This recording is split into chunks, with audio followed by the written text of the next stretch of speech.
शिवाय नमस्तुभ्यम। स्वागत है आपका शिव पुराण शिरुद्ध संहिता द्वितीय खंड पहले अध्याय में।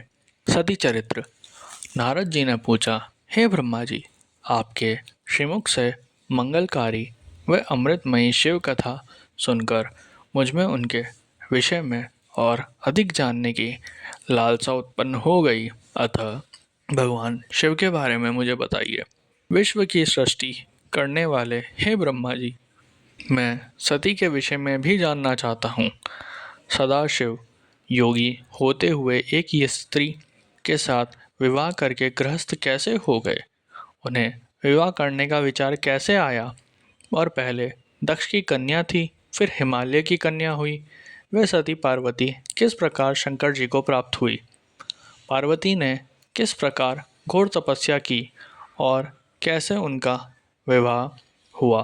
कामदेव को भस्म कर देने वाले भगवान शिव के आधे शरीर में वह किस प्रकार स्थान पा सकी?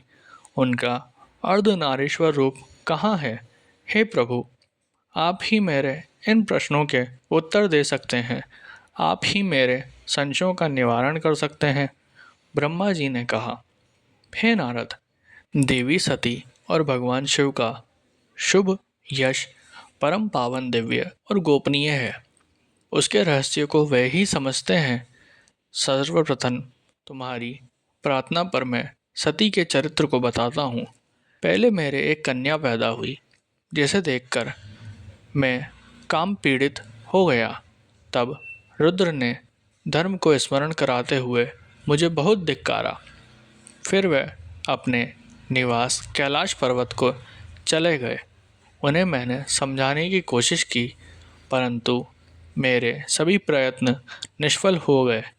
तब मैंने शिवजी की आराधना की। शिवजी ने मुझे बहुत समझाया, परंतु मैंने हठ नहीं छोड़ा और फिर रुद्रदेव को मोहित करने के लिए शक्ति का उपयोग करने लगा। मेरे पुत्र दक्ष के यहाँ सती का जन्म हुआ। वह दक्ष सुता उमा नाम से उत्पन्न होकर कठिन तप करके रुद्र की स्त्री हुई। रुद्र ने गृहस्थाश्रम में सुखपूर्वक समय व्यतीत किया। उधर शिवजी की माया से दक्ष को घमंड हो गया और वह महादेव जी की निंदा करने लगा।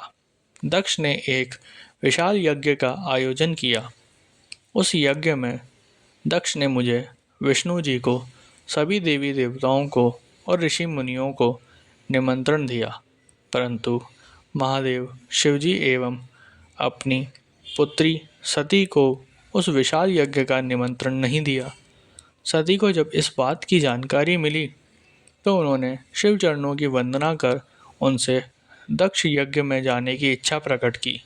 भगवान शिव ने देवी सती को बहुत समझाया कि बिना बुलाए ऐसे आयोजनों में जाना अपमान और अनिष्ट कारक होता है, लेकिन सती ने जाने का हठ किया। शिव ने भावी को देखते हुए आज्ञा दे दी। शिव सर्वज्ञ हैं। सती पिता के घर चली गई। वहाँ यज्ञ में महादेव जी के लिए भाग न देख और अपने पिता के मुख से अपने पति की घोर निंदा सुनकर उन्हें बहुत क्रोध आया।